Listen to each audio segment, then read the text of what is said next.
Hello student, आज के class में हम लोग यूनिट 4 यानी कंप्रेशन मेंबर स्टार्ट करेंगे और इसमें हम लोग ये सीखेंगे कि कंप्रेशन मेंबर क्या होता है और उस कंप्रेशन मेंबर की क्रॉस सेक्शंस क्या होती है। जब इतना हम लोग सीख लेंगे तब हम लोग ये सीखेंगे कि कितने टाइप्स के कंप्रेशन मेंबर होते हैं और उस कंप्रेशन मेंबर की इफेक्टिव लेंथ क्या होती है। ठीक है, तो आइए स्टार्ट करते हैं। ठीक है, हाँ, सबसे पहले हम लोग कंप्रेशन मेंबर को बना लेते हैं और बनाने के बाद उसके बारे में एनालिसिस करते हैं। ठीक, हाँ, सपोज करिए कि कोई हम लाए सिंगल एंगल सेक्शन या किसी भी टाइप्स के आप सेक्शन ला सकते हो, अभी सीख रहे हैं। सपोज करिए कि हम लोग लाए सिंगल एंगल सेक्शन और इस सिंगल एंगल सेक्शन को आप क्या किए, गसेट प्लेट में फास्टनर के थ्रू कनेक्ट कर दिए। फास्टनर के रूप में आएगा, या तो आपको आएगा रिवेट, या तो आएगा वेल्डिंग, या तो आएगा बोल्ट। ठीक है ना, और इसको कनेक्ट करके आपने एक मेंबर बना लिया। इसको कनेक्ट करके आपने क्या किया, एक मेंबर बना लिया। ठीक है ना, हाँ, क्या बनाया, मेंबर बनाया। और ये मेंबर आपने जो कनेक्ट किया, कनेक्ट करने के बाद आपने एक मेंबर बना लिया और ऐसा बोला ये जा रहा है कि ये मेंबर जो बना वो कंप्रेसिव लोड को सह ले रहा है। ये जो मेंबर है वो मेंबर कैसा लोड को बियर कर रहा है, ये कंप्रेसिव लोड को बियर कर ले रहा है। तब हम इस मेंबर को हम बोलेंगे कंप्रेशन मेंबर। फिर से सुन लीजिए, जब कोई मेंबर अगर कंप्रेसिव लोड को सह ले रहा है तब हम उस मेंबर को बोलेंगे कंप्रेशन मेंबर। ठीक है ना, और पूरे यूनिट में हम लोग यही पढ़ेंगे कि ये कंप्रेशन मेंबर अगर बना तो इस कंप्रेशन मेंबर की स्ट्रेंथ कितना होगा, यानी आपको स्ट्रेंथ कैलकुलेट करना होगा। या ऐसा दिया जाएगा कि आपको इतना लोड गिवन है और इतना लोड के लिए, इतना लोड को सहने के लिए, बर्दाश्त करने के लिए आप एक कंप्रेशन मेंबर की डिजाइन करो। तो ये दो फ्रेगमेंट में आपके क्वेश्चंस आते हैं। सबसे पहला तो ये पूछा जाता है कि बताओ कोई एक कंप्रेशन मेंबर आपको दिया गया है तो उस कंप्रेशन मेंबर में कितना स्ट्रेंथ आएगा। दूसरा बात, आपको लोड गिवन रहेगा और आपको डिजाइन करने के लिए रहेगा कंप्रेशन मेंबर की डिजाइन करो। ठीक है, तो सबसे पहले तो हम लोग डिफिनेशन समझ लेते हैं कि कंप्रेशन मेंबर क्या होता है। तो एक ही बात, जब कंप्रेसिव लोड को बियर करेगा मेंबर तब हम उस मेंबर को बोलेंगे कंप्रेशन मेंबर। ठीक है, इसके डिफिनेशन की ओर मूव करते हैं। ठीक, हाँ, कह रहा है कि ये structural member which is subjected to compressive force, या आप बोल सकते हैं लोड। ठीक है ना, हाँ, कंप्रेशन फोर्स या कंप्रेसिव फोर्स लोड, उसी को बोल सकते हैं। Which try to decrease it length. ठीक है ना, इट्स लेंथ, यानी वो अपने लेंथ, जब कंप्रेसिव लोड लगा किसी पर, जैसे ऊपर से इसको दबाएंगे तो क्या करने की कोशिश करेगा, जब हम आप देखो ये आपका क्या है, मार्कर है और इसके ऊपर से आप कंप्रेसिव लोड लगाओगे तो ये मार्कर में क्या चेंजिंग देखने को मिलेगा। तो कंप्रेसिव लोड लगा रहे हैं, तो इसके अंदर क्या होगा, ये शॉर्टनिंग प्रॉपर्टीज आएगा, यानी इसकी लेंथ डिक्रीज होने की स्थिति में रहेगा। ठीक है, तो मे भी डिक्रीज कर भी सकता है और नहीं भी कर सकता है, वो डिपेंड करेगा कि इस मेंबर का कितना स्ट्रेंथ है और उसके करेस्पॉन्डिंग कितना आप लोड लगा रहे हो।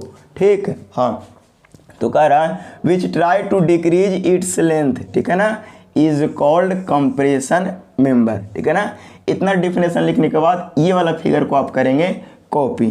ठीक, हाँ, आगे पढ़ेंगे। कह रहा है कि in building all kinds of load are transfer to the column. Building में क्या होता है कि जितने भी टाइप्स के लोड होते हैं वो सारे के सारे कॉलम में ट्रांसफ़र होते हैं और कॉलम एक कंप्रेशन मेंबर होता है, इस बात को ध्यान दीजिएगा। ठीक, तो वही बात बोला जा रहा है कि in building all kinds of load are transfer to the column, सारे लोड कॉलम पर ट्रांसफ़र होते हैं। And column transfer to the foundation, और कॉलम क्या करता है, उस लोड को फाउंडेशन में ट्रांसफ़र करता है और फाउंडेशन फिर सॉइल में उसको ट्रांसफ़र करता है। ठीक है, इसीलिए कहीं भी कोई बिल्डिंग बनाने के लिए हम क्या करते हैं, सॉइल की बियरिंग कैपेसिटी चेक करते हैं और उसके अनुसार से वहाँ फाउंडेशन देते हैं और उसके बाद कॉलम देते हैं और तब हम बिल्डिंग बनाते हैं। ठीक है ना, हाँ, तो एक बात ध्यान दीजिएगा, बिल्डिंग का सारा लोड कॉलम में आता है और कॉलम लोड फाउंडेशन को ट्रांसफर करता है और फाउंडेशन आपको सॉइल को दे देता है। ठीक, हाँ, मट्टी जिसको बोलते हैं, मतलब अर्थ को दे देता है, सीधा सीधी हम लोग समझेंगे। ठीक, हाँ, कहा यह जा रहा है कि कॉलम एक कंप्रेशन मेंबर होता है, स्ट्रट ये भी एक कंप्रेशन मेंबर होता है। ठीक है ना, इंक्लाइंड मेंबर को ही हम लोग बोलते हैं स्ट्रट। और एक बात ध्यान दे लीजिए कि स्ट्रट सबसे ज़्यादा आपको रूफ ट्रस में यूज आएगा। स्ट्रट जो सबसे ज़्यादा किस में यूज आएगा, रूफ ट्रस में जो मेंबर हम लोग यूज करेंगे उसको बोलेंगे स्ट्रट। ठीक है, तो सबसे पहले कॉलम आता है, ये भी कंप्रेशन मेंबर है। स्ट्रट है, ये भी कंप्रेशन मेंबर है।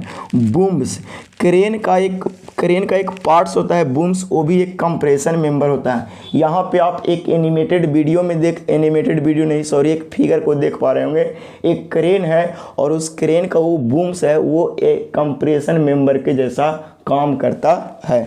तो वही बोला जा रहा है, column compression member, strut compression member. Strut एक इंक्लाइन मेंबर भी होता है। ठीक है, हाँ, कह रहा है कि बूम्स क्या होता है, the parts of crane arm का ये पार्ट्स होता है। और एग्जाम्पल ऑफ कंप्रेशन मेंबर, ये सारे चीज़ कंप्रेशन मेंबर का एग्जाम्पल्स है। ठीक है, हाँ, एक बात और ध्यान दे लीजिए, कंप्रेशन मेंबर को जो स्ट्रेंथ डिपेंड करता है, कौन कौन सी बात पर डिपेंड करता है। तो सबसे पहला बात हम लोग ये सीख लेंगे कि ये जो कंप्रेशन मेंबर बना हुआ है वो कौन सी मटेरियल का बना हुआ है, उसके अनुसार ना इसका स्ट्रेंथ डिसाइड करेंगे हम लोग। ये जो कंप्रेशन मेंबर बना हुआ है वो कौन सी मटेरियल का बना हुआ है। दूसरी बात, उसकी क्रॉस सेक्शनल एरिया क्या है, या कितना क्रॉस सेक्शन का ये मेंबर बना हुआ है। तीसरी बात कि इसकी सपोर्ट का कंडीशन क्या है, किस तरह से सपोर्ट दे करके इसको बनाया गया है। तो ये 3 बात पर डिपेंड करता है कंप्रेशन मेंबर का स्ट्रेंथ। तो यहाँ पे आप देख पा रहे हैं कि strength of compression member depends on, ये मेजर चीज़ है जिस पर कंप्रेशन मेंबर को डिजाइन करते समय इस बात को ध्यान होनी ही चाहिए। तो पहला, material of the compression member, कि आप कौन सी मटेरियल कंप्रेशन मेंबर का यूज कर रहे हैं। और ये हम लोग इन जनरली जो यूज करेंगे ना, वो माइल्ड स्टील यूज करेंगे, जो हम लोग को सिलेबस में पढ़ना है।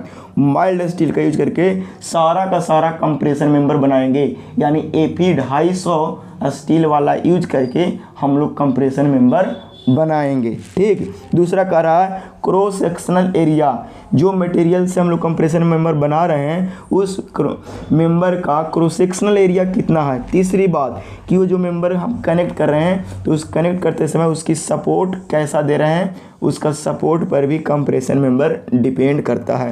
तो ये 3 मेजर बात है जिसको हमेशा आपको न्यूमेरिकल्स में सोचना ही पड़ता है। ठीक, सपोर्ट रिएक्शन कितना है, क्रॉस सेक्शनल एरिया कितना है, वो कौन सी मेंबर यानी मटेरियल कौन सा ले रहे हैं, यानी यहाँ पे हम 250 AP 250 लेंगे, 250 क्रॉस सेक्शनल एरिया। ये आपको मिल जाएगा कहाँ से, स्टील टेबल से।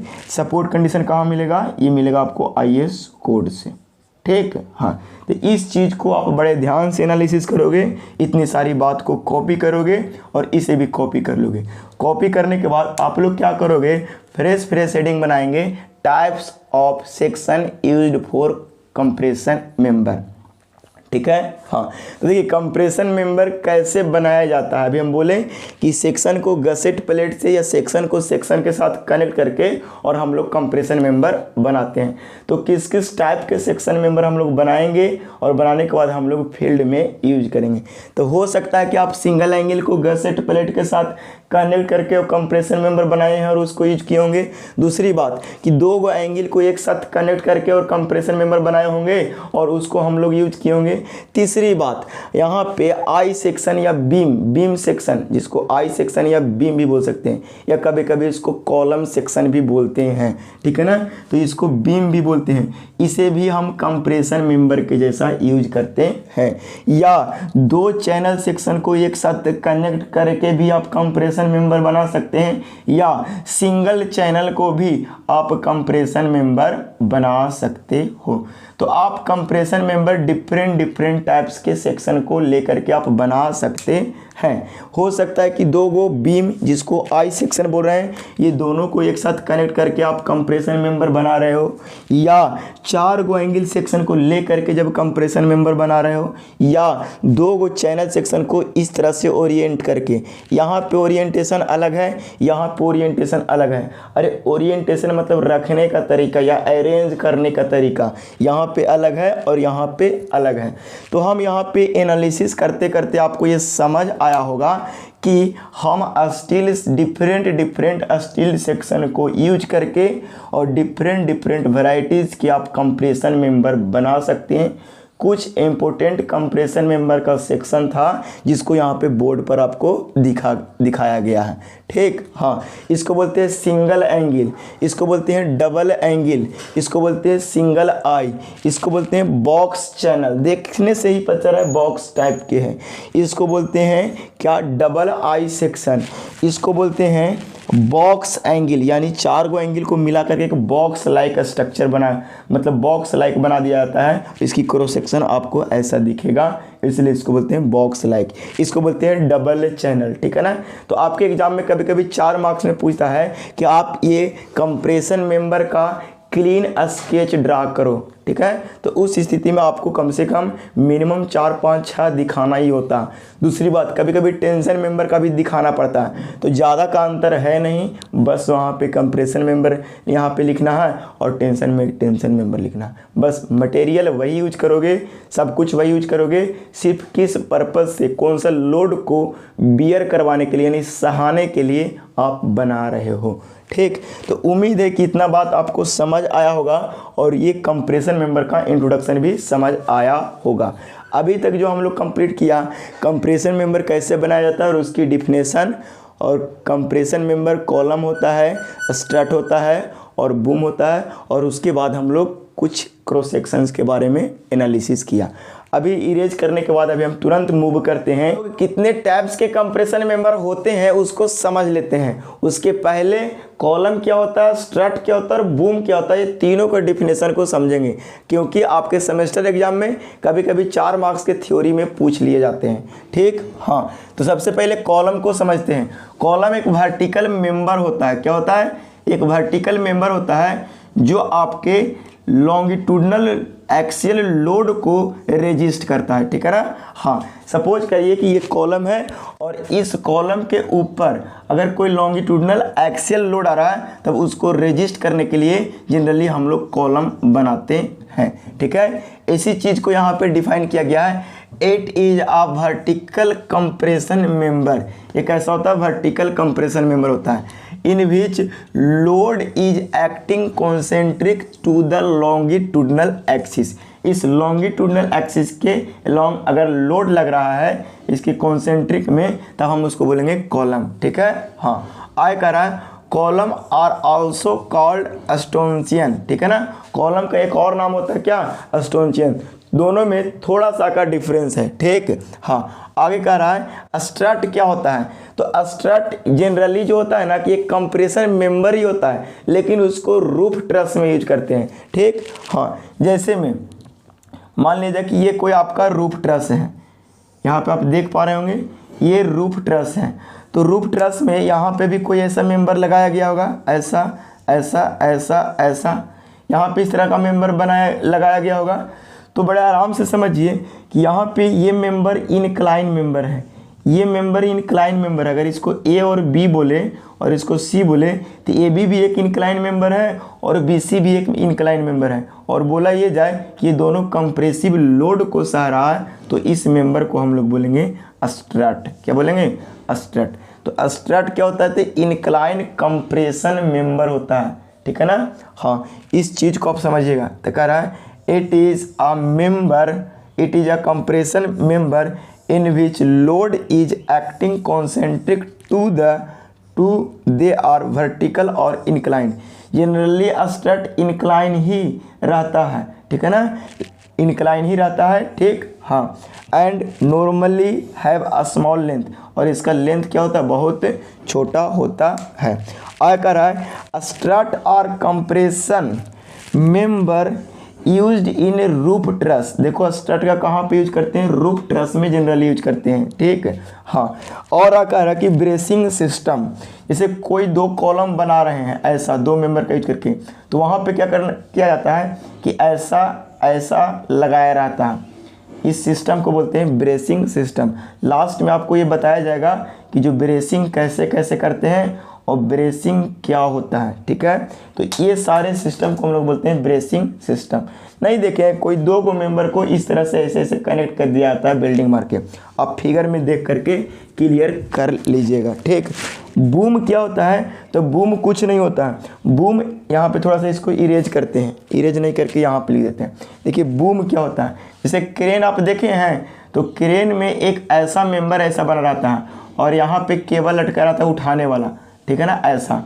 तो यहाँ पे इस मेंबर को हम लोग बोलते हैं बूम।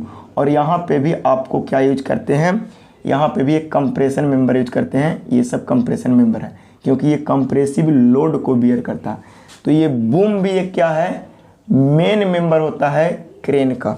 तो वही बात लिखल है, बूम इज द प्रिंसिपल। ये प्रिंसिपल का मतलब होता है मेन, यानी मुख्य, main compression member in a crane. Crane का सबसे मेन कंप्रेशन मेंबर होता है बूम, ठीक।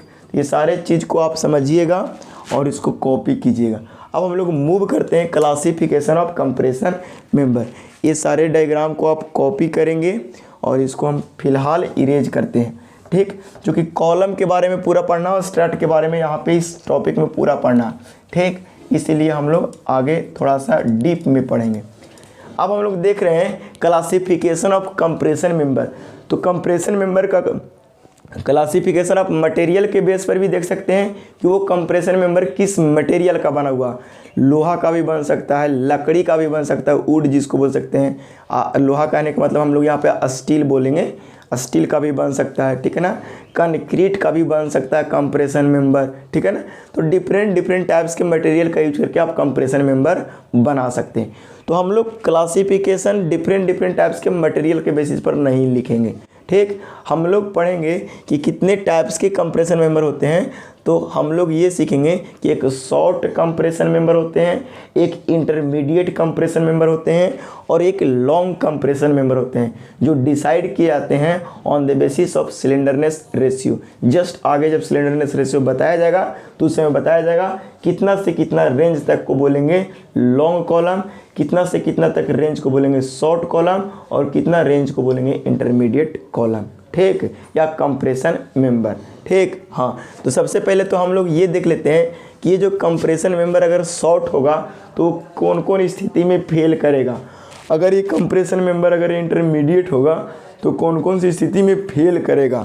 अगर कंप्रेशन मेंबर अगर लॉन्ग हुआ तो वो कौन कौन सी स्थिति में फेल करेगा, ठीक। हाँ, तो देखिए शॉर्ट कॉलम जो होता है वो इंजनरली फेल करता है क्रशिंग में, क्रश कर जाता है। आप बड़े आराम से देखिए, अगर कोई भी मटेरियल बहुत ही छोटा है, अगर उसके ऊपर से लोड लग रहा है तो वो क्या करता है, क्रैश हो जाता है, ठीक है ना। तो उसको हम लोग बोलते हैं शॉर्ट कॉलम।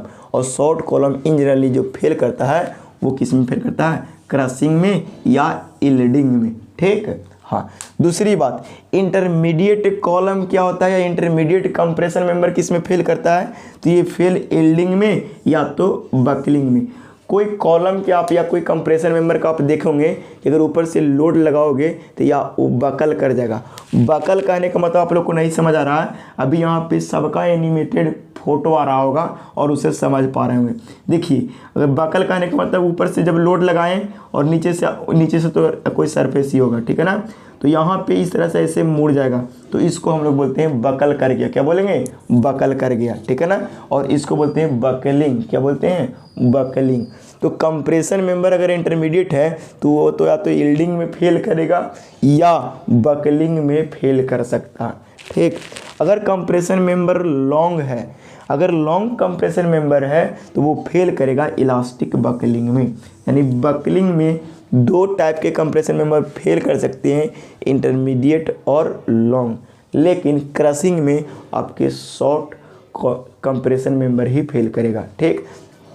तो हम लोग ये जानेंगे कि कौन सा कंप्रेशन मेंबर का सिलेंडरनेस रेशियो कितना है। तो देखिए सिलेंडर में कि अगर शॉर्ट कॉलम है क्या कौन सा कॉलम है, शॉर्ट कॉलम है, तो उसकी स्लेंडरनेस रेशियो सबसे कम होगा। अगर इंटरमीडिएट कॉलम है तो स्लेंडरनेस रेशियो शॉर्ट कॉलम से क्या होगा, ज़्यादा है, ठीक है ना, इंटरमीडिएट समझ जाइएगा, ठीक है ना। अगर लॉन्ग कॉलम है तो उसकी स्लेंडरनेस रेशियो क्या होगा, सबसे ज़्यादा होगा, ठीक है ना। हाँ, तो इस चीज़ को आप समझने की कोशिश कीजिएगा, क्या होगा, कितना होगा, जब हम यहाँ से पढ़ लेंगे कि स्लेंडरनेस रेशियो क्या होता है, तब हम लोग वहाँ पे सीखेंगे। अभी फ़िलहाल हम लोग यही सीखें कि ये जो कॉलम मिला, कॉलम को ही बोलते हैं कंप्रेशन मेंबर। कंप्रेशन मेंबर जो हम लोग को यहाँ पे मिला, वो 3 टाइप के कंप्रेशन मेंबर मिला, एक शॉर्ट कंप्रेशन मेंबर, एक इंटरमीडिएट कंप्रेशन मेंबर और एक long compression member. Short compression member के अगर देखा जाए तो फेल कर रहा है क्रशिंग में, इंटरमीडिएट कंप्रेशन मेंबर बकलिंग में फेल कर रहा है और लॉन्ग कंप्रेशन मेंबर भी बकलिंग में फेल कर रहा है। बकलिंग क्या होता है, आप देखिए, लोड लगाने के बाद थोड़ा टेढ़ा हो जाएगा, उसको बोलते हैं बकलिंग। सिलेंडरनेस रेशियो की बात किया जाए तो शॉर्ट कॉलम का सिलेंडरनेस रेशियो कम होगा, इंटरमीडिएट का सिलेंडरनेस रेशियो शॉर्ट से ज़्यादा होगा और लॉन्ग का सिलेंडरनेस रेशियो ये दोनों से ज़्यादा होगा। उम्मीद है इतना बात आपको समझ आया होगा। अब हम लोग मूव करते हैं कि अगर ये ऐसे ऐसे अगर बेंट कर रहा है, अगर ऐसे ऐसे अगर फेल कर रहा है, तो फेल होने के लिए क्या क्या टर्म एंड कंडीशन होता है और उसको कैसे, उस फेलियर से हम लोग बच सकते हैं, ठीक। हाँ,